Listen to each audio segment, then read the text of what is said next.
Okay, मैं फिर से टॉपिक रिकॉल कर रहा हूँ। मैं बात कर रहा हूँ कि vibration of string when fixed at one. हम स्ट्रिंग को एक एंड पे जब फिक्स करते हैं तो क्या होता है? तो हमने हमने पढ़ा है कि जो एक एंड पे जिस एंड पे हम फिक्स करते हैं तो वो नोड होता है, तो जो फ्री होता है वो एंटी नोड होता है। क्लियर है? यानी हमको एक बात तो क्लियर हो गई कि एक एंड नोड होगा और एक एंड एंटी नोड होगा। अब हम लोग स्टैंडिंग वेव जो फॉर्म करेगा तो वाइब्रेशन को थोड़ा शो कर देते हैं। कैसे? तो हम ये शो कर सकते हैं यहाँ पे वाइब्रेशन जो होगा वो कैसे हो सकता है? एक हो सकता है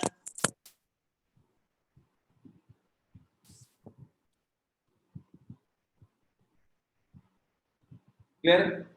अगर ये वाला एंड नोड है तो ये वाला क्या दिख रहा है? मैक्सिमम डिस्प्लेसमेंट यानी एंटी नोड। ये जो ग्राफ है ये क्या शो कर रहा है? ये डिस्प्लेसमेंट ऑफ या किसी वक्त का एम्पलीट्यूड बोल रहा है। तो हम कह रहे हैं कि एक एंड नोड है, दूसरा एंड एंटी नोड है। क्लियर है? चलिए आगे बढ़ते हैं। नोड और एंटी नोड हो गया अपना। अब मैं देख रहा हूं कि आप खुद सोचो कि और अगला पॉसिबल केस क्या हो सकता है। कोई ऐसा थोड़ा एक ही पॉसिबल केस होगा। तो अगर आप फिगर बनाओगे तो अगला पॉसिबल केस क्या हो सकता है? ये अभी भी एंटी नोड, ये अभी भी एंटी नोड, और हमारा क्या मिल गया? एक और। क्लियर है क्या? अगर मैं इसके एक और केस की बात करूं तो और क्या हो सकता है? ये अभी भी एंटी नोड रहेगा, ये कुछ ऐसा बनेगा और ये कुछ ऐसा बनेगा। तो कहने का मतलब है कि जो स्पेसिफिक प्रॉपर्टी जो रहेगा वो क्या रहेगा? ओपन एंड जो रहेगा, जो हमारा ओपन एंड होगा वो हमेशा क्या होगा? Open and will always be, open and will always be anti node, और फिक्स्ड एंड जो होगा वो हमेशा क्या होगा? फिक्स्ड एंड जो होगा वो क्या होगा? नोड। अब आपके मन में सवाल आता है कि अच्छा अब केसेस देखना जरूरी है हमारे, क्योंकि हमने चलो ये देख लिया कि कैसे बनेगा, फिक्स्ड और फ्री का क्या होगा। अब थोड़ा हम कुछ केसेस की बात करते हैं। पहला केस वन पे आते हैं। पहला केस क्या पॉसिबल है? केस वन, ये अपना क्या है? केस वन, ये अपना केस वन हो गया। केस वन में क्या हमने सीधा सीधा कहा कि चलो एक ही पार्ट बन रहा है, एंड एक एंड नोड और एक एंड एंटी नोड। ये अपना and free and anti node हो गया और ये क्या हो गया? नोड हो गया। ठीक है। अब मैं कह रहा हूं कि एक नोड और एक एंटी नोड के बीच में कितना डिस्टेंस होता है? Everyone tell, what is the distance between one node and anti node? λ/4. Wait, lambda by 4. Is it clear to all of you? ये lambda by 4 है। Very good sir. अब मान लेते हैं कि स्ट्रिंग का लेंथ कितना है? L। तो क्या हम कह सकते हैं क्या कि L जो है वो बेसिकली lambda by 4 के इक्वल है? क्या हम ऐसा कह सकते हैं क्या कि लैम्डा जो है वो किसके इक्वल है? 4L के। Do all of you agree? क्या सब लोग इस बात से अग्री कर रहे हैं इस केस में कि लैम्डा इक्वल्स टू कितना होगा? 4L होगा। ठीक है। अगर कोई आपसे इस केस की फ्रीक्वेंसी पूछे तो आप क्या बोलोगे? Velocity upon lambda. Velocity you all know कि वेलोसिटी तो हम under root T upon mu भी लिख सकते हैं। Velocity is equal to under root T upon mu, और लैम्डा की वैल्यू कितनी है? 4L। तो क्या हमारा फ्रीक्वेंसी कुछ ऐसा आ रहा है क्या? 1/4L under root T upon mu. Is this clear to all of you? क्या ये सबको क्लियर है? अगर क्लियर है तो सब लोग इसको लिखें पहले। Case one. जब तक हम 2-3 केस नहीं दिखेंगे हमें ट्रेंड पता नहीं चलेगा।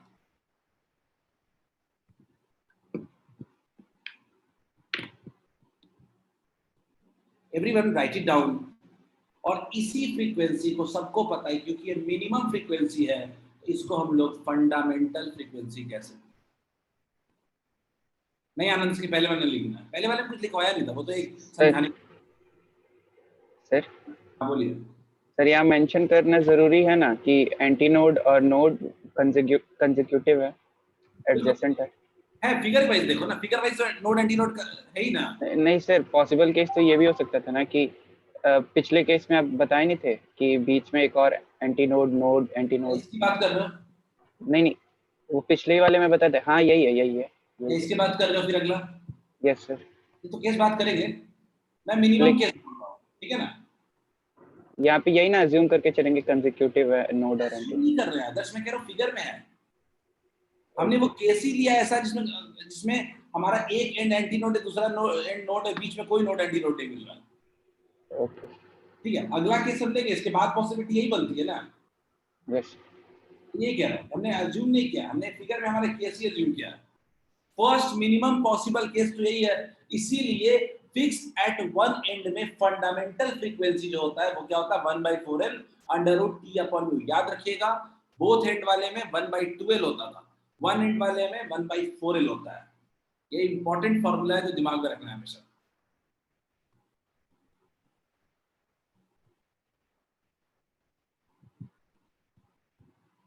दो केस और लिखोगे अपने आप सब समझ में आ जाएगा।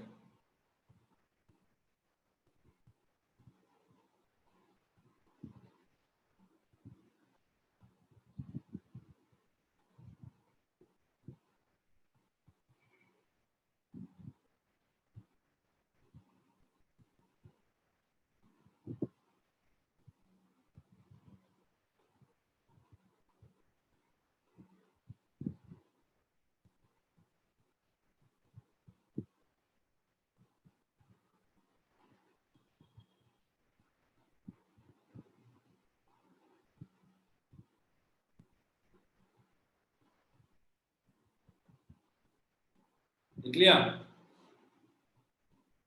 चलो बढ़िया, आनंद लिख लिए, रिवाज लिख लिए, चलो ठीक है, बता दोगे तो आगे बढ़ना आसान रहता है।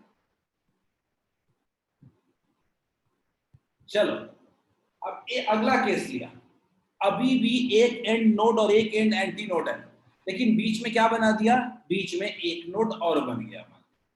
अब देखते हैं क्या हो रहा है। तो अब मैं अगर देखूंगा तो क्या बोलूंगा, अच्छा ये वाला लेंथ तो अभी भी कितना है, λ/4। एक नोड और एक एंटी नोड का बीच का डिस्टेंस λ/4, लेकिन दो कॉन्सिक्यूटिव नोड के बीच का डिस्टेंस कितना हो जाएगा, λ/2। इज इट क्लियर क्या? तो क्या ये अपना टोटल लेंथ जो है, टोटल लेंथ जो है, क्या ये 3λ/4 आ रहा है क्या?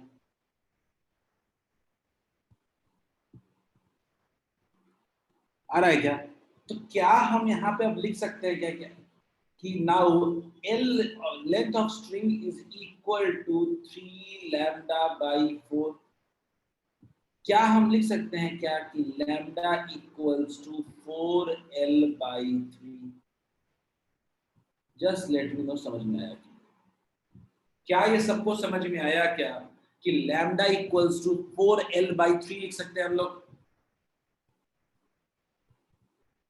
Anyone with doubt? सर ये केस 2 है क्या? सेकंड केस है बिल्कुल। केस 1 तो देख लिया था ना, केस 2।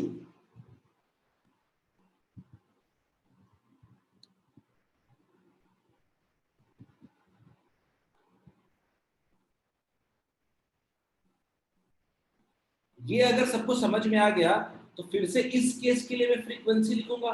फ्रीक्वेंसी इक्वल्स टू कितना हो गया, वेलोसिटी अपॉन लैम्डा। फिर हम वेलोसिटी जानते हैं क्या होगा, वेलोसिटी हम जानते हैं कितना होगा, तो क्या लिख सकते हैं सर, लैम्डा की जगह लिखते हैं, लैम्डा की वैल्यू लिखते हैं 3/4L under root T/म्यू frequency.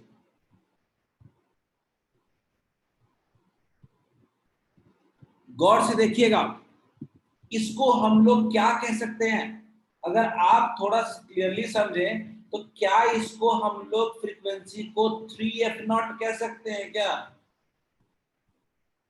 3f0 कह सकते हैं क्या? 3 टाइम्स फंडामेंटल फ्रीक्वेंसी। तो क्या इसको हम लोग थर्ड हार्मोनिक्स कह सकते हैं क्या? थर्ड हार्मोनिक्स कह सकते हैं क्या?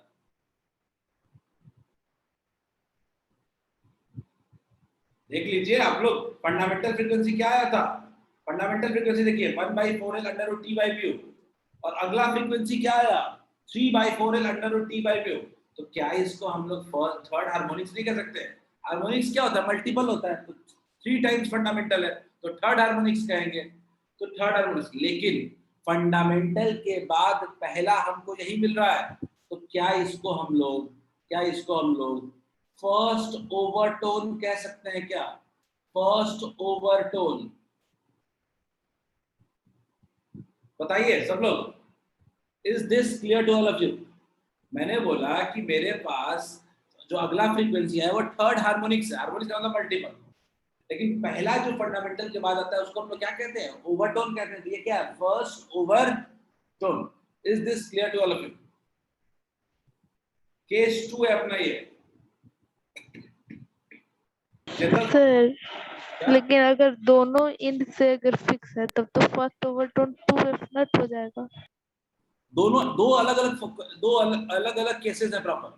दोनों एंड फिक्स वाला केस बिल्कुल अलग है। ये फिक्स एट वन एंड वाला केस है, दोनों को मिलाते नहीं हम, ठीक है? सर तो यहाँ पे भी वो थर्ड हार्मोनिक्स में सेकंड हार्मोनिक्स होना चाहिए। यस सर, सेकंड हार्मोनिक नहीं, मैंने आपको पहले ही बोला था हार्मोनिक्स का रेजोनेंस से कोई लेना देना नहीं है। स्ट्रिंग उसका किसी से लेना देना नहीं है। हार्मोनिक्स का मतलब मल्टीपल। ये कितना मल्टीपल है, कितना टाइम्स है ये फंडामेंटल का? ये फंडामेंटल फ्रीक्वेंसी का कितना टाइम्स है? 3 time. 3 times. Third harmonics. Harmonics में दिमाग नहीं लगाना, हार्मोनिक्स में कितना टाइम्स है बस इतना देखना। हार्मोनिक्स का रेजोनेंस वगैरह किसी चीज से कोई लेना देना नहीं है। Is it clear? Overtone important है। ये फंडामेंटल के बाद जो पहला फ्रीक्वेंसी मिलता है दैट इज कॉल्ड ओवरटोन। तो ये क्या है? First overtone. सर आप जो कल बताए थे ओवरटोन वाला, तो जो 2f नॉट है वो फर्स्ट ओवरटोन आप बताए थे ना, उस केस में।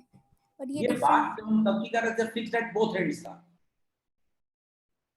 ये Yes. Fixed at one and है। मैं कह रहा हूं दोनों अलग अलग चीजें, दोनों में अलग अलग तरीके से रेजोनेंस होता है। दोनों की क्या फंडामेंटल फ्रीक्वेंसी भी अलग नहीं है? उसका था 1/2L under root T by mu, इसका क्या है 1/4L under root T by mu. Vaishnav, is it clear क्या? Yes sir. इसलिए मैं कह रहा हूं दोनों का मैं आपको फर्क समझाऊंगा। दोनों का जनरल फॉर्मूले में जब जाएंगे ना तो मेन फर्क समझाऊंगा, लेकिन एक केस और समझ लेते हैं पहले, फिर फर्क समझाएंगे जनरल केस में दोनों का फर्क बताऊंगा मैं। देखते हैं थर्ड केस। आप मुझे हेल्प करना, क्या होगा? दो नोड्स के बीच का डिस्टेंस λ/2। वो लिखे नहीं हो क्या आनंद? चलो लिख लो पहले लिख लो सब लोग, फिर बात करें।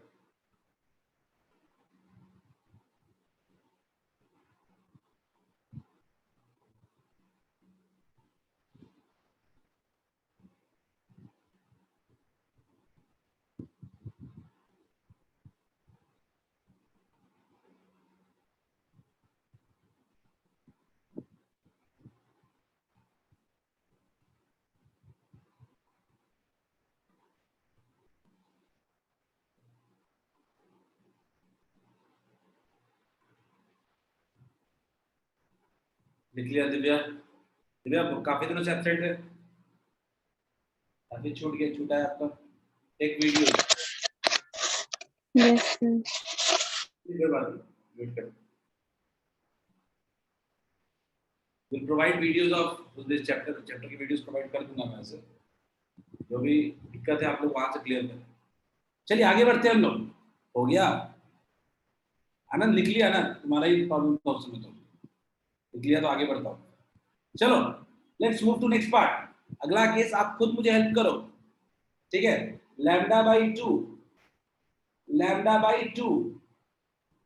और ये λ/4। दो नोड के बीच में दूरी λ/2 और एक नोड एंटी नोड के बीच का डिस्टेंस λ/4। तो टोटल कितना हो गया? 5 λ/4। 5 λ/4।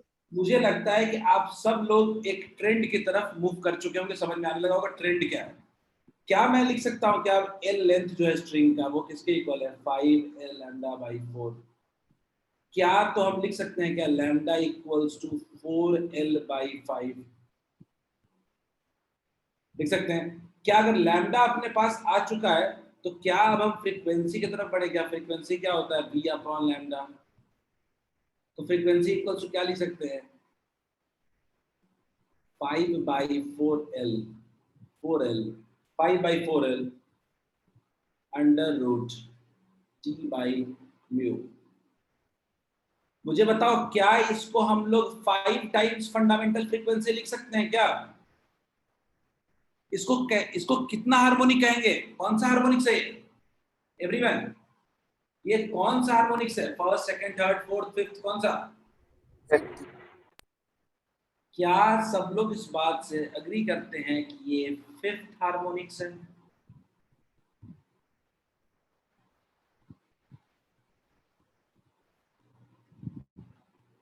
सही बात है क्या? अगला पॉइंट, ये ओवरटोन कौन सा है एवरीवन? ये कौन सा ओवरटोन है? सब लोग चैट पे लिखे। फ्रीक्वेंसी हार्मोनिक्स में तो दिमाग लगाना नहीं होता, हार्मोनिक्स तो फंडामेंटल फ्रीक्वेंसी से देख के बता सकते हैं। मुझे ओवरटोन बताओ, ये कौन सा ओवरटोन है? वेरी गुड आदर्श, ये सेकेंड ओवरटोन है। फंडामेंटल के बाद हमें जो पहला मिल रहा है वो मिल रहा था 3 वाले पे, दूसरा मिल रहा है ये, तो ये एक तरीके से मेरा क्या है? Second overtone. ये मेरा क्या है? Second overtone. Is it clear to all of you? Yes sir. क्या हम सब लोग इस बात पे एग्री कर चुके हैं कि जो दोनों में फर्क है, दोनों तरह के स्ट्रिंग्स में, फिक्स्ड बोथ एंड वाला और वन एंड वाला, बोथ एंड पे जो फिक्स रहता है उसमें हर हार्मोनिक्स पे, मैं कह रहा हूँ हर हार्मोनिक्स पे स्टैंडिंग वेव बन रहा था। आप म्यूट कर सकते हैं, ठीक है? तो हमने देखा कि जब फिक्स एट बोथ एंड होता है तो हर हार्मोनिक्स पे हमें मिलता था स्टैंडिंग वेव, लेकिन जब वन एंड पे फिक्स होता है तो ओनली ऑड हार्मोनिक्स पे ही मेरे को स्टैंडिंग वेव मिल रहा है। यही फर्क है। फिक्स्ड एट बोथ एंड पे हर हार्मोनिक्स पे हमको स्टैंडिंग वेव मिल रहा था, लेकिन फिक्स्ड एट वन एंड पे only odd harmonics are giving standing wave. Is it clear? क्या ये सबसे बड़ा फर्क है हमारा, ठीक है? ओवरटोन तो बिल्कुल अलग चीज है, ओवरटोन तो होता है फंडामेंटल के बाद कैमा है, ठीक है? तो मैं थोड़ा जनरल फॉर्मूले की तरफ बढ़ूंगा, तो हमने क्या देखा? हमने देखा कि मेरा फंडामेंटल फ्रीक्वेंसी जो है, तो मेरा फंडामेंटल फ्रीक्वेंसी, तो हमने देखा कि अगर मान लीजिए फ्रीक्वेंसी का फॉर्मूला है, किस फ्रीक्वेंसी पे रेजोनेंस होगा, स्टैंडिंग वेव फॉर्म करेगा, तो हम लिख सकते हैं 2n+1 ऑड है, ऑड मल्टीपल्स है, by 4l into under root T upon mu. कैसे हुआ देखिए, गौर से देखिए। सबसे पहले अपने को मिला था 1 पे, फिर मिला 3 पे, फिर मिला 5 पे, तो क्या लिखेंगे? लिख दिया हमने ऑड मल्टीपल, ऑड नंबर पे लिख दिया। 2n+1 क्या शो कर रहा है? Odd number. तो मेरा फ्रीक्वेंसी का जो जनरल फॉर्मूला है वो हो गया। इसको ऑब्जर्वेशन करके लिखेंगे सर। क्या है ऑब्जर्वेशन? कुछ एक बार फिर से पूछो क्या है, थोड़ा क्लियर सर इसको ऑब्जर्वेशन टॉपिक देके लिखेंगे या फिर ऐसे लिखेंगे? ऑब्जर्वेशन कहाँ लिख रहे हैं? कुछ ऑब्जर्वेशन नहीं लिख रहे हैं। हम लोग एक जनरल केस बना रहे हैं, पॉसिबिलिटी देख रहे हैं, उससे हम जनरल फॉर्म बना रहे हैं कि जनरल फॉर्मूला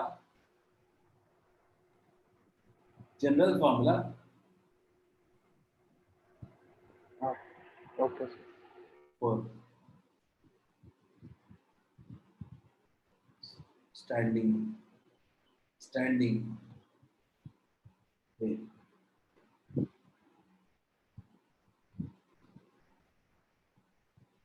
यानी एक बात तो तय हो गई, रिया ने कहा कि स्लाइड नीचे करनी है, यस लिखना है क्या? लिख लीजिए जल्दी से,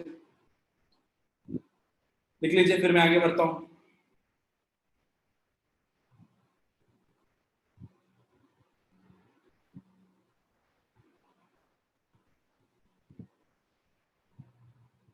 सर हल्का सा नीचे कर दीजिए ना। हाँ हो गया।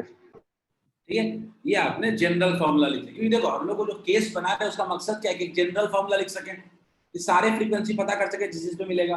तो हमने एक्चुअली जो चेक किया, तो हमने जो हमें क्या क्या फ्रीक्वेंसी मिले हैं, फ्रीक्वेंसी जो हमें मिले हैं वो क्या क्या मिला है? f = 1/4n under root T by mu के टी बाई म्यू को वेलोसिटी भी लिख सकते हो सीधा सीधा, आसान हो जाता है थोड़ा सा।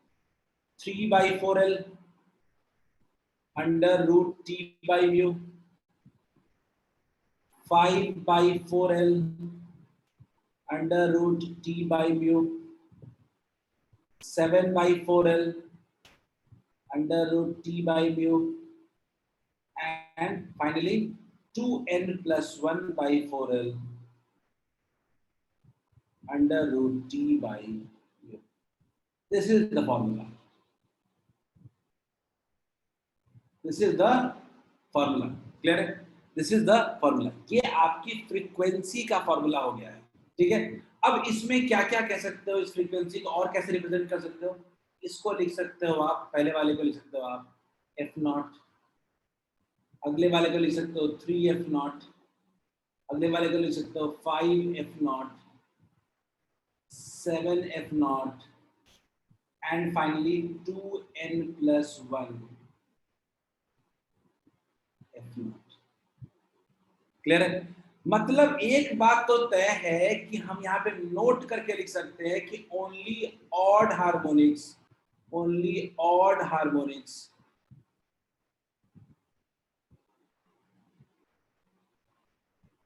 फॉर्म स्टैंडिंग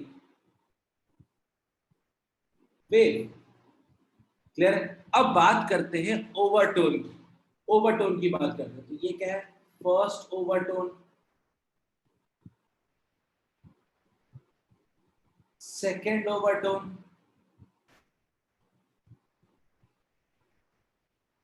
थर्ड ओवरटोन, और ये क्या है? nth overtone. याद रखिएगा वो है nth ओवरटोन। तो कभी कभी अगर general formula for nth overtone भी दे देता है, nth ओवरटोन, तो हम लिखते क्या है? 2n plus 1 into fundamental frequency. Is this clear to all of you? यहीं पे आपका चैप्टर खत्म। कोई डाउट है पूछिए। हाँ, f0 को ओवरटोन के टर्म में नहीं लिख सकते हैं? किसको? f0 को कैसे? क्या लिखना चाहते हैं आप? ओवर मतलब लिख सकते हैं कि नहीं? नहीं, लिखी ही मैं ना। ओवरटोन एक्चुअली उसी फ्रीक्वेंसी से बनाया है ना।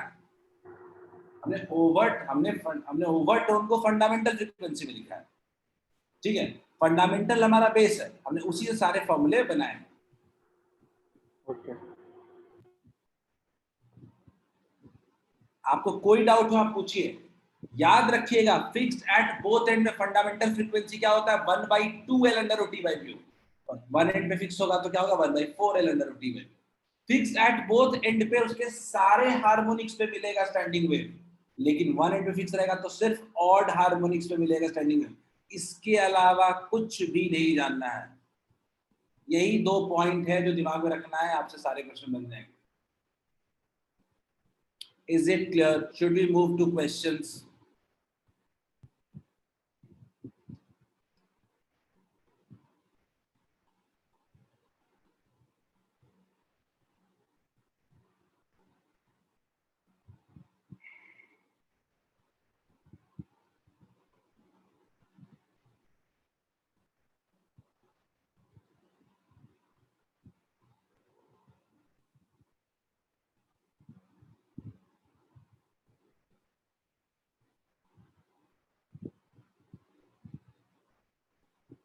हो जाए तो बताना।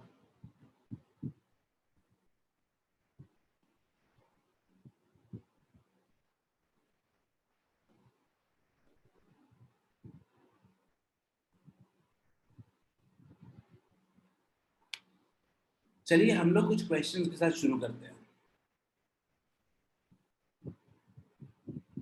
ठीक है। हम लोग कुछ क्वेश्चंस करेंगे, क्वेश्चन को पढ़ने की आदत डालें। कैसे क्वेश्चंस आ सकते हैं इससे बहुत इंपॉर्टेंट है।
Got first answer from Deep, very good Deep. देखते हैं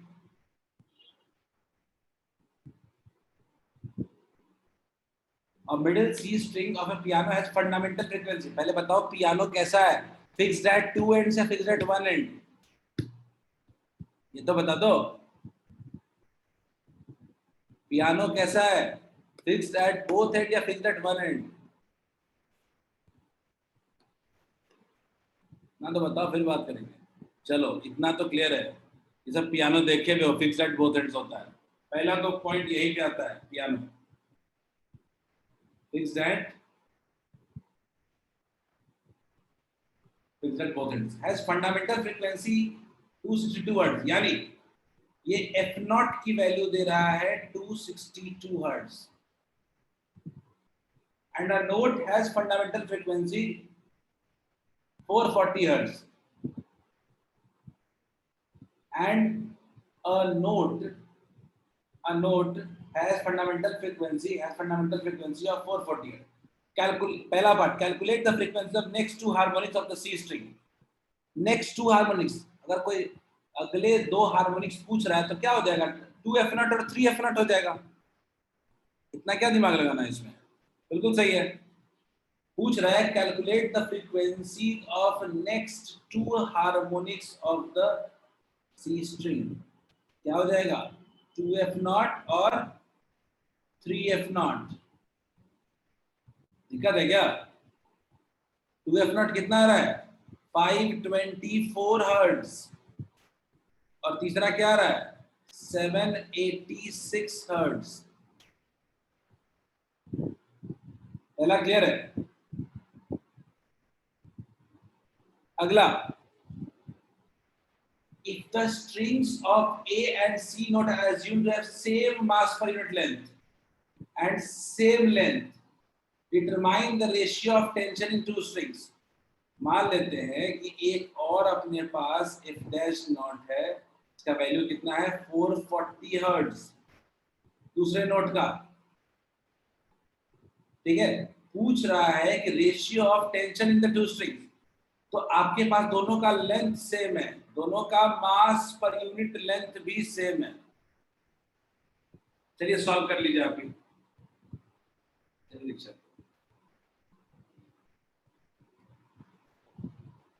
चलो खुद ही सॉल्व करो, 2 मिनट टाइम देता हूँ।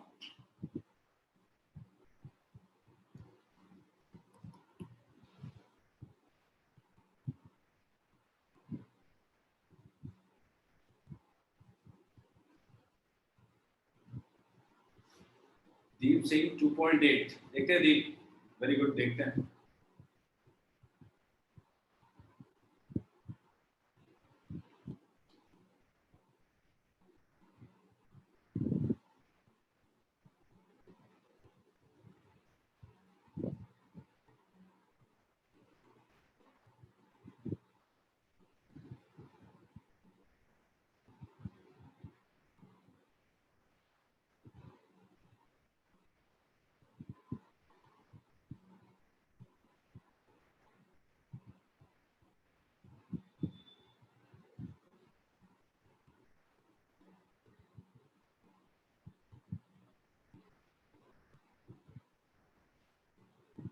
सीधा सीधा मैं कह रहा हूँ, राघवेंद्र सिंह 2.82, राघवेंद्र देखते हैं।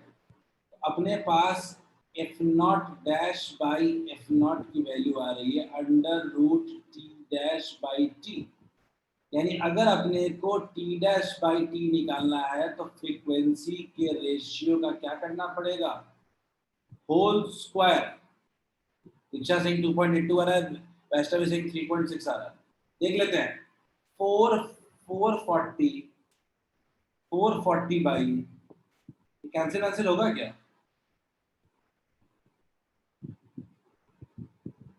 का होल स्क्वायर है, कुछ कैंसिल होगा ये, कैंसिल नहीं होगा ये कितना आ रहा है, ये अबाउट 220 बाई 131 का होल स्क्वायर। थोड़ा अगर कोई फ्रैक्शन में लिख दे तो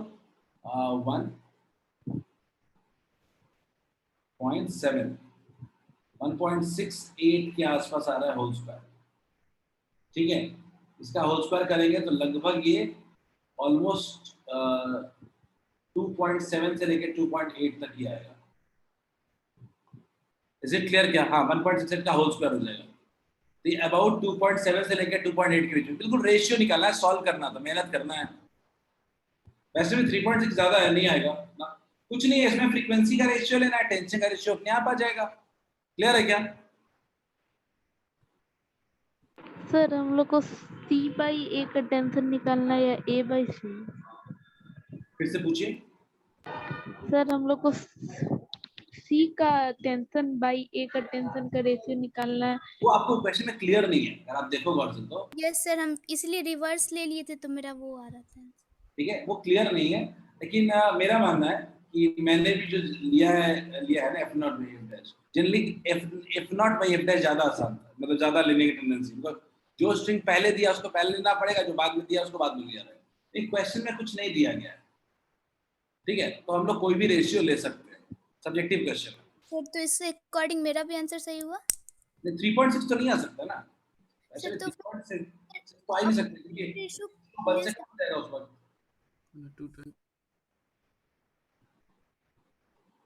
3.6 तो आ ही नहीं सकता। सोचिए ना, 1 पॉइंट आपका रिवर्स ही हुआ होगा ना, तो 1.1 बाई 1.68 का होल स्क्वायर कभी उतना आ सकता है क्या? ठीक है, चलिए ट्राई दिस क्वेश्चन। आनंद से 2 पॉइंट लगभग उतना ही है आनंद, ठीक है। Everyone try this question. अब वो क्वेश्चन थोड़ा इधर उधर करता है, लेकिन ये डायरेक्ट क्वेश्चन है, उसको सॉल्व कर सकते हो। Everyone solve this question.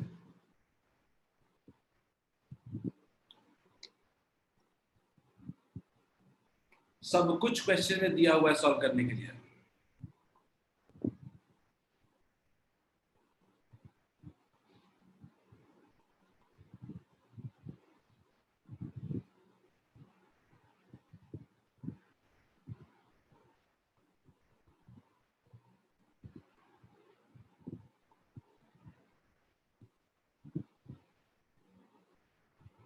अगर इसका लॉजिक पकड़ लिया ना तो ये वन लाइनर बन जाएगा।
इधर साउंड वेव कल से सब रिपीटेशन है साउंड वेव में, इतना कुछ खास फ्रेश 2-3 चीजें मिलेंगी आपको आज में।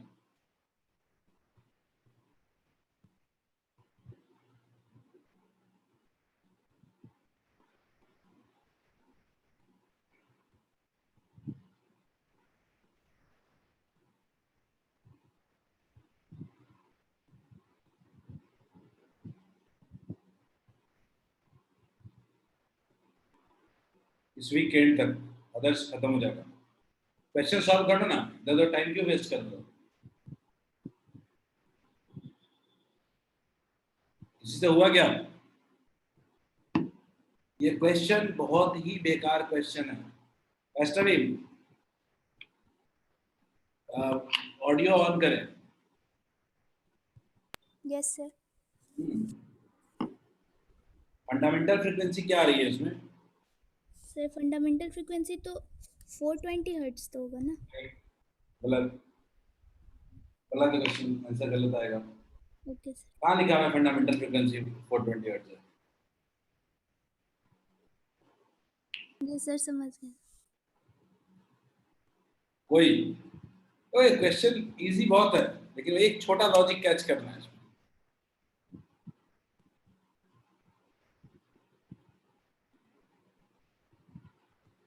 तो बताएगा मुझे? रोशन जागा हुआ है? रोशन, रोशन जागे में हो? सो गए?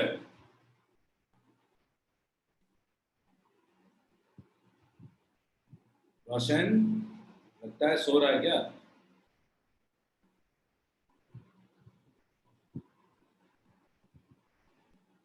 तो पता करते हैं कितने लोग सो रहे हैं। तो रोशन जागा हुआ है, नेटवर्क स्लो है। रोशन बताओ ना, फंडामेंटल फ्रीक्वेंसी कितना होगा?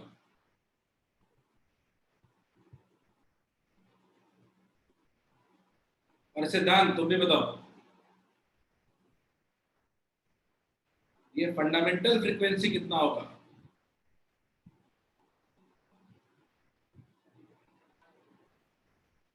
क्वेश्चन सिर्फ और सिर्फ इतना कह रहा है, क्वेश्चन सिर्फ और सिर्फ इतना कह रहा है कि रेजोनेट कर रहा है 420 हर्ट्ज पे, रेजोनेट कर रहा है 420 हर्ट्ज पे, और उसके बाद रेजोनेट कर रहा है 490 हर्ट्ज पे। तो मेरा राघवेंद्र पूरा क्लास ही जानता है कि जो फ्रीक्वेंसीज होती हैं वो क्या होता है, F0, 2F0, 3F0, 4F0 up to N। तो उसी में से मान लीजिए कि कोई एक फ्रीक्वेंसी 420 हर्ट्ज दी गई है और उसके जस्ट अगली फ्रीक्वेंसी कितनी दी गई है, 490 हर्ट्ज। क्या ये लिखा हुआ है क्या नेक्स्ट हायर फ्रीक्वेंसी दिया हुआ है क्या? मतलब दो अगर लगातार की फ्रीक्वेंसी दी गई है तो क्या आप फंडामेंटल फ्रीक्वेंसी नहीं निकाल सकते हैं? क्या आप नहीं कह सकते कि फंडामेंटल फ्रीक्वेंसी जो होगा वो कितना होगा, 490 माइनस 420, 7 हर्ट्ज, 70 हर्ट्ज आएगा क्या? मुझे बताओ, क्या दो लगातार फ्रीक्वेंसी के बीच का गैप 2 एंड 1 के फिक्स रहे तो कितना होता है, F0 होता है क्या? अगर फिक्स्ड एट वन एंड होता तो 2F0 होता है दो के बीच का गैप। फिक्स्ड एट वन, अगर फिक्स्ड एट बोथ एंड्स है तो गैप कितना होता है, F0 का। तो क्या हम फंडामेंटल फ्रीक्वेंसी निकाल सकते हैं क्या 70 hertz? Just let me no, ये बात समझ में आई कि नहीं है?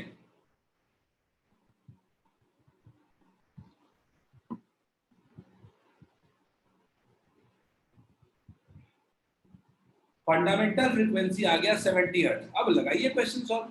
F0 की वैल्यू क्या लिख सकते हैं आप, 1/2L under root T upon mu. अब आपको लगा ये 70 लिया हुआ है, लिखा हुआ है 1/2 इंटू टेंशन कितना है, टेंशन दिया हुआ है 450 into under root T, T कितना है अपने पास, टेंशन है, सॉरी क्या ही लिख रहा हूँ, 1/2L था ना, लेंथ कितना दिया हुआ है, तो लेंथ ही तो निकालना है, सॉरी लेंथ ही निकालना है, into under root T upon mu. T कितना है 450 बाय म्यू कितना है, मास। सर 2.14 आ रहा है क्या? देख लेते हैं, अब सॉल्व कर देना, आपको कुछ बचा नहीं है। यस सर 15/7 आ रहा है। बाई 2 इंटू 2L, ये कितना हो रहा है, ये 90 हो रहा है क्या, 90 इंटू 10 टू दी पावर 4, क्या 9 इंटू 10 टू दी पावर 4 हो जाएगा क्या? तो क्या मेरे पास 70 है इधर, equals to 1/2L into 3 into 10 to the power 2 हो जाएगा क्या? अगर मैं देखूं L equals to 1/2 into 70 into 3 into 10 to the power 2 कितना हो जा रहा है, 300 हो जा रहा है। तो क्या 15/7 आ रहा है क्या? Equals to 2.14 metre. Is this clear to all of you? बिल्कुल सही है। दीक्षा, दीक्षा डाउट है क्या? सर इसमें ना वो जो दो फ्रीक्वेंसी दिया हुआ है 420 और 490, तो इसमें हम क्या किए ना, दोनों बार वैल्यू पुट करके दो इक्वेशन बना लिया और फिर दोनों को डिवाइड कर देने पे भी आंसर इतना ही आ रहा है। नहीं आएगा डिवाइड, डिवाइड नहीं सब्ट्रैक्ट करने पे आएगा। आपकी फॉर्मूला ही गलत लगाया होगा ना। आपको ये थोड़े पता है कि कौन सा फ्रीक्वेंसी है, ये पहला है, दूसरा है, तीसरा है, चौथा सर है। हम ऐसे किए कि इसको मान लिए NF0 हो गया हाँ 420 और हाँ, N+1 F0 हो गया 490 और तब डिवाइड करके N ये निकाले। सर ऐसे ही जैसे निधि बोल रही है वैसे ही बना है। n से ठीक है। n को अगर एक n ले रहे हो तो दूसरा n+1 ले रहे होगे, हाँ फिर भी मुझे प्रॉब्लम है। डिवाइड करने से आपका l खत्म हो जाता होगा और n निकल जाता होगा, सही बात है क्या? Yes sir. आप लेंदी प्रोसेस में जा रहे हो। मैं कह रहा हूं कि मुझे n की जरूरत क्यों है। मैं दोनों इक्वेशन जो आपने बनाए हैं मैं उसको सब्ट्रैक्ट करना प्रेफर करूंगा एज कंपेयर टू डिवाइड करना। आपने यही लिखा है ना कि F not equal N F not equal to this and n+1 F not equal to this. हाँ आप सब्ट्रैक्ट कर लीजिए ना। अच्छा। जो इक्वेशन आपने डिवाइड किया है वो सब्ट्रैक्ट कर लीजिए, अपने आप n1 कैंसिल हो जाएगा। मैं जो समझाना चाहता हूँ कि n की वैल्यू निकालने की हमें कोई जरूरत नहीं है। क्या ये सबको क्लियर है क्या? यस सर अब हो जाएगा। ठीक है, आगे बढ़ते हैं हम लोग। क्वेश्चन को पढ़ने की कोशिश करें। क्वेश्चन हमेशा इजी रहता है इस टॉपिक से। अगला पढ़े। ये नेक्स्ट हायर फ्रीक्वेंसी वाला जो चीज है ना उसको ध्यान से फिर देखो। देखो ये क्वेश्चन देखो, अब टच एंड गो क्वेश्चन है कि नहीं है सब लोग। ये क्वेश्चन तुमको पहले दे दिए होते तो पहले पिछला क्वेश्चन बन जाता।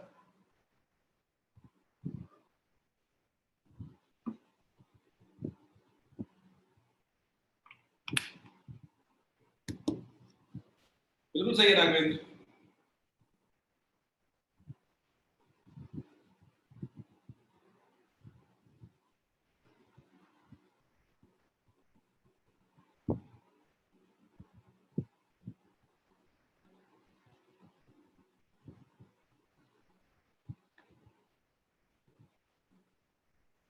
बिल्कुल सही है, सबका सही है। मुझे पता है कि अब ये क्वेश्चन बहुत ही इजी हो गया आप लोग के लिए। आपको भी पता है कि नेक्स्ट दो कंसेक्यूटिव फ्रीक्वेंसी दिए गए हैं। तो और ये याद रखना, ये गलती नहीं होनी चाहिए। अगर इस क्वेश्चन को मैं फंसा देता और मैं लिख देता फिक्स्ड एट वन एंड, तो दो कंसेक्यूटिव फ्रीक्वेंसी के बीच का डिस्टेंस वहां पे 2f0 हो जाता है। याद करिए f0, 3f0, 5f0। ठीक है, वन आदर्श 140 आ रहा है। एक एंड से कनेक्टेड रहता तो। नहीं नहीं, अगर एक एंड से कनेक्टेड होता तो 2f0 इक्वल टू 70 होता, तो f0 क्या? 35 सॉरी 30। ठीक है। खैर मैं क्वेश्चन पे आता हूँ। क्वेश्चन पे आंसर क्या होगा? 70 हर्ट्ज होगा। क्वेश्चन में आंसर जो होगा वो 70 हर्ट्ज ही होगा। ठीक है, जो क्वेश्चन है उसका इतना बात क्या है? 70 हर्ट्ज। किसी को दिक्कत तो नहीं है? आगे बढ़ रहा हूँ। Prachi website D. प्राची मैं कह रहा हूँ कि 350 और 420 दो लगातार वाले हैं, इनके बीच का गैप क्या होता है? If not. ठीक है चलिए क्लियर। आगे बढ़ते हैं, नेक्स्ट क्वेश्चन। चलो 3 क्वेश्चन आ रहे हैं।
क्या फिर से ये पिछला वाला केस ही नहीं है क्या?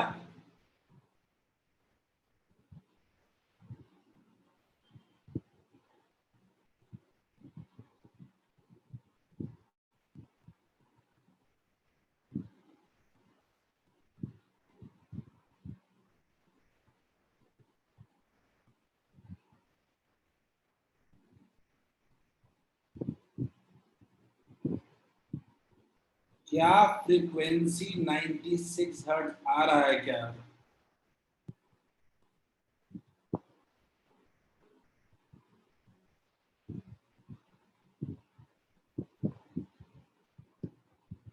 सब लोग, क्या फंडामेंटल फ्रीक्वेंसी 96 हर्ट्ज आ रहा है क्या?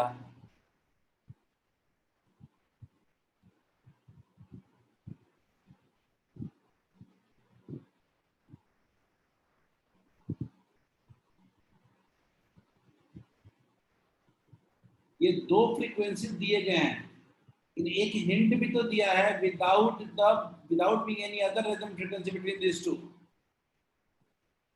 यही सबसे बड़ा हिंट है। Fundamental frequency fixed at both ends का फॉर्मूला आपको भी पता है, बताने की जरूरत नहीं है। 1/2L under root T by mu. ये under root T by mu ही तो वेलोसिटी है, यही तो वेलोसिटी है। तो सीधा सीधा एफ नॉट इक्वल्स टू क्या कह सकते हैं? v upon 2L। तो v equals to 2L into fundamental frequency नहीं हो जाएगा? 2 लेंथ कितना है? 75 centimetre into 96, 1.5 into 96 equals to 144 metre per second. बिल्कुल सही है निधि दीक्षा, बिल्कुल सही है, बिल्कुल सही है। Correct answer will be 144 metre per second. तो मैंने कम टाइम दिया, अगले में ज्यादा टाइम दूंगा, ठीक है। बट ये क्वेश्चन क्या क्लियर है क्या सबको? खुद से सॉल्व करके देखो आ रहा है क्या। पहला चंक है वो है फंडामेंटल फ्रीक्वेंसी पता करना। अगर आपने फंडामेंटल फ्रीक्वेंसी को पता लगा लिया है देन चीजें बहुत आसान है। फंडामेंटल फ्रीक्वेंसी के फॉर्मूला सब लोग जानते हैं, both end string fixed at both end का 1/2L under root T by mu. Clear है क्या सबको? This clear, will move to next question. ये क्लियर है अगर, तो हम लोग अगले क्वेश्चन की तरफ बढ़ते हैं। Everyone start solving this question.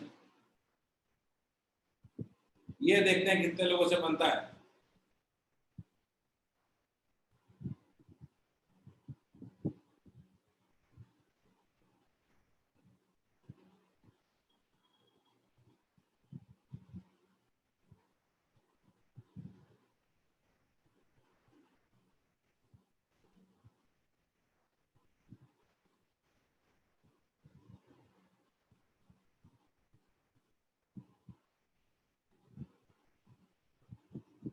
Question 2019 का क्वेश्चन था, ये निहायत ही आसान सवाल है, सारे पॉइंट्स को बस जोड़ना है एक साथ।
Raghavendra set 80 metres.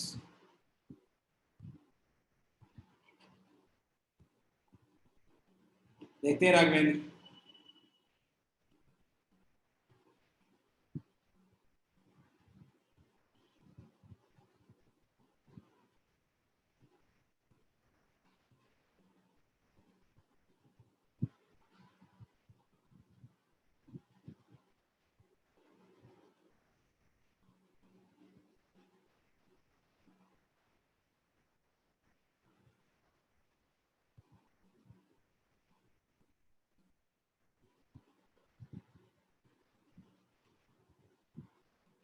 व्हाट दूसरा second answer, what second answer also?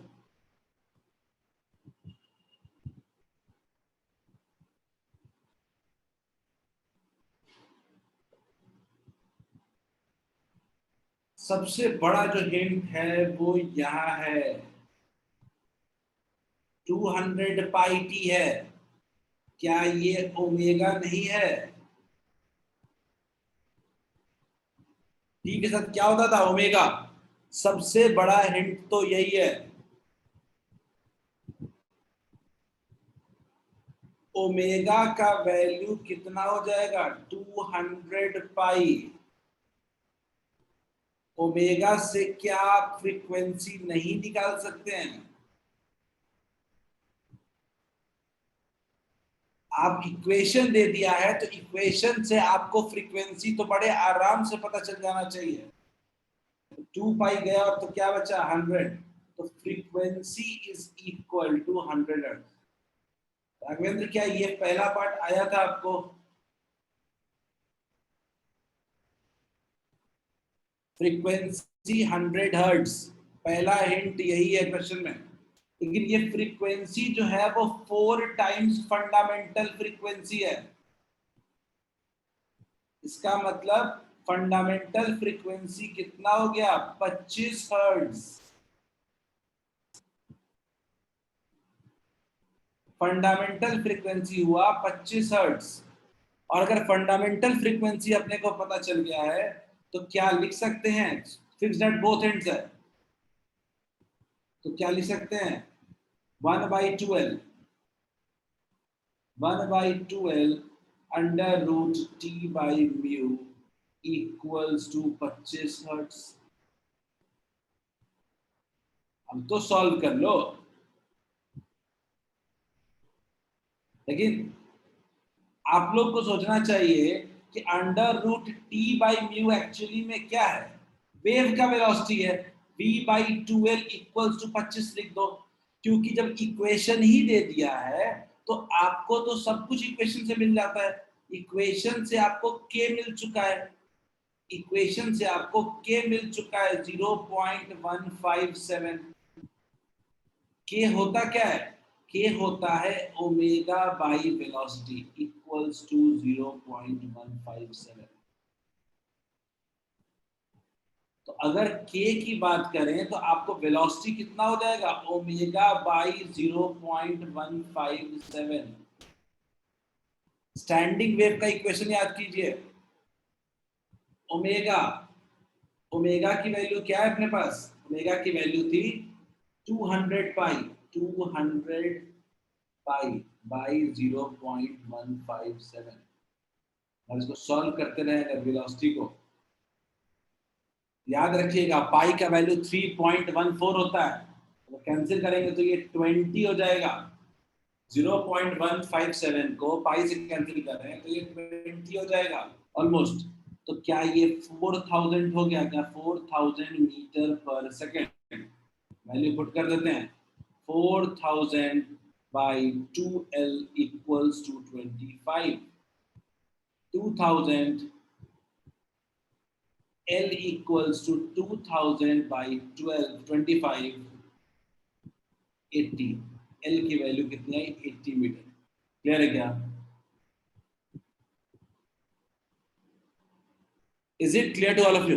मैंने बोला कि आपका जो फंडामेंटल फ्रीक्वेंसी में आपको इक्वेशन जब दे देता है तो इक्वेशन देने का फायदा तो उठाएंगे ना, चाहे वो वेलोसिटी निकाल सकते हैं, चाहे वो फ्रीक्वेंसी निकाल सकते हैं। इज इट क्लियर क्या? बड़े बहुत टफ क्वेश्चन नहीं था ये सिर्फ स्टैंडिंग वेव से आपको चीजें कैच करनी थी। आपको स्टैंडिंग वेव से आपको वो दोनों चीजें अगर आप तो आपका क्वेश्चन बहुत ही आसान पड़ जाता।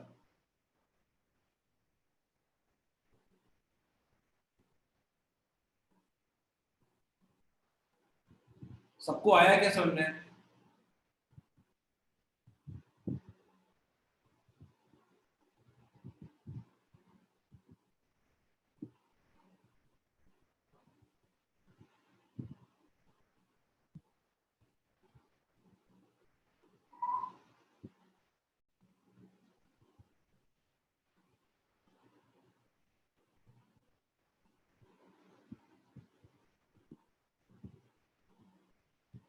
2019 का क्वेश्चन था जेई का।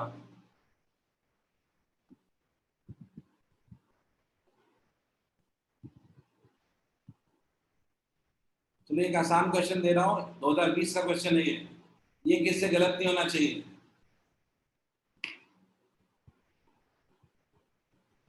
Last question for the day, JEE 2020 का क्वेश्चन है, किसी से गलत नहीं होना चाहिए। चलो go for it.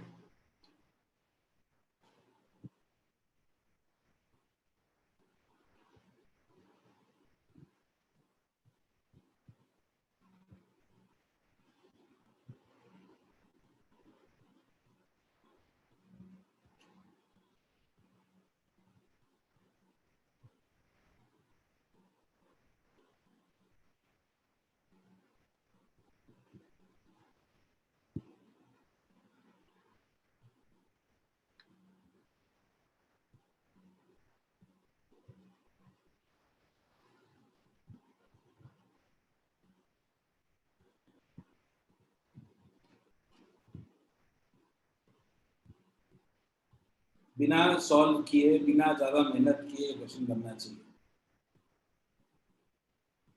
Latest question है। इस टॉपिक को ठीक से रिवाइज करो, ये बहुत इंपॉर्टेंट टॉपिक है, ये पूरा चैप्टर बहुत ही इंपॉर्टेंट है। बिल्कुल सही Raghavendra, very good.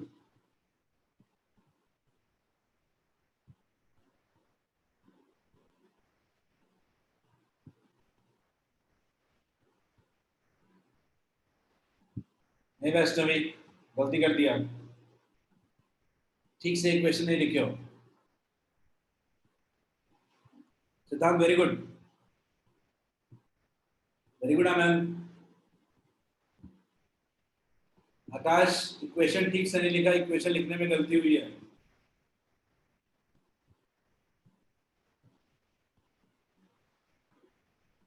Minor mistake but blunder. Prachi बिल्कुल सही है।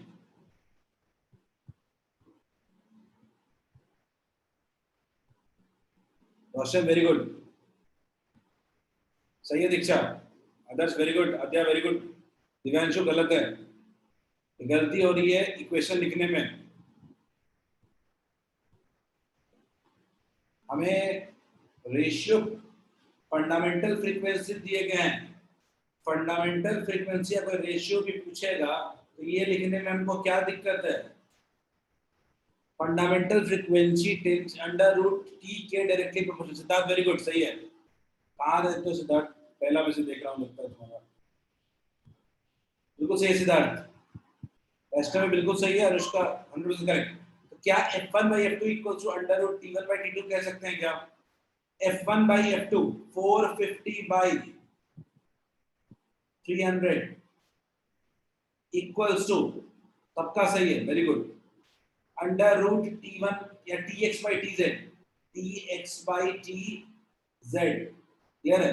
कई लोगों ने यही पे आंसर आ रहा है 1.5, तो इसी को लिख के छोड़ दिया है, tx by tz। आकाश खासकर, अब दोनों को स्क्वायर कर देंगे तो क्या बन जाएगा, tx by tz और 1.5 का होल स्क्वायर कितना होता है, 2.25। So correct answer would be 2.25। Clear है सबको?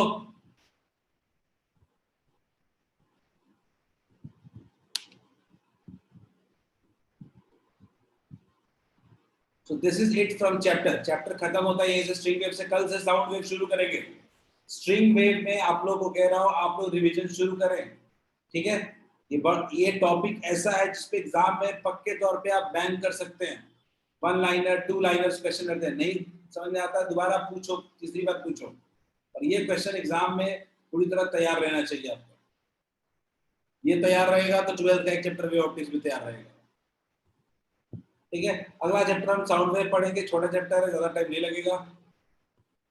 आज डाउन क्लास था सेशन का, मैं थोड़ी देर में टाइम अपडेट करता हूँ, होपफुली इवनिंग में होगा।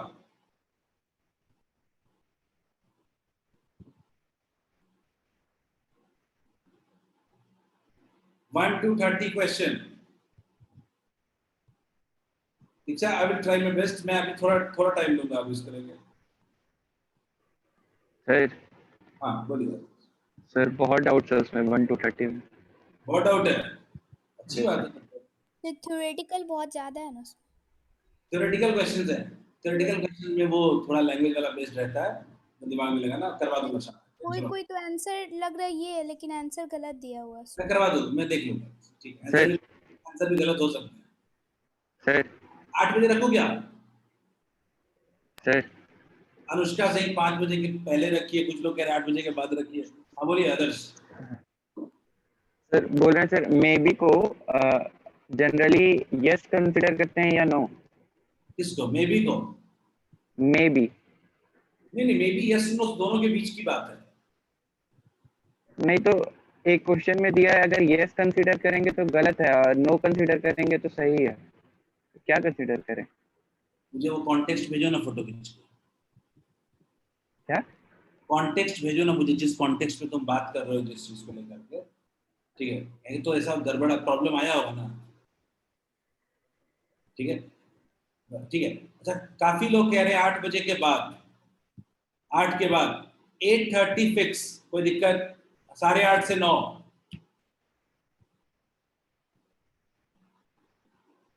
चलो, have a nice day. Anand Singh no sir. अरे आनंद, आधे घंटे की बात है, खाना लेट से खाना, थोड़ा नेटवर्क नहीं रहे क्या? अब क्या ही करूं, इतने लोग हैं। टाइम इन्फॉर्म कर दीजिए। हाँ कर दूंगा, कर दूंगा। मैं चाह रहा था अभी 12th का भी थोड़ा प्रैक्टिकल काम है, इस वजह से मैं बिजी हूँ, इसी वजह से। ठीक है, चलो कोई बात नहीं, हैव अ नाइस डे। 8:30 बजे मिलते हैं। ओके।